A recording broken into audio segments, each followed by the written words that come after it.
এনার এক্সপেকটেশন তো 100%, পেলেন উনি 30%। তার যে ভালোবাসার মানুষটি যিনি এসেছেন তার জীবনে, তার কাজ কিন্তু এটা নয়, তার রোল এটা নয় যে ক্ষতবিক্ষত একটা হৃদয়কে তিনি ভালোবাসা দিয়ে সারিয়ে তুলবেন, এটা তার রোল নয়।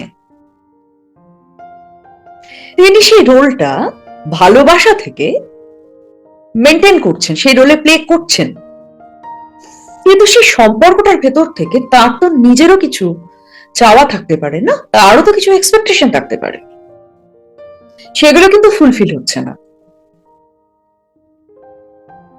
যে ব্যক্তি এরকম প্যাটার্নে আটকে আছেন, তার পুরনো স্মৃতি, তার যিনি প্রাক্তন, তার কাছ থেকে পাওয়া যে আঘাতগুলো, সেই স্মৃতি তার মধ্যে টাটকা রয়েছে।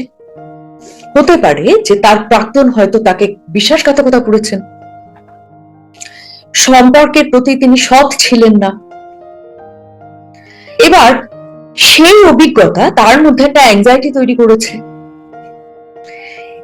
যে মানুষটি, যে ভালোবাসার মানুষটি তার জীবনে এসেছেন, তার মনে হচ্ছে এই মানুষটি আমার সাথে এমনটা করবেন না তো, সেই জন্য একটা অ্যাংজাইটির মধ্যে উনি রয়েছেন, যেখান থেকে হয়তো সন্দেহ প্রবণতা তৈরি হচ্ছে।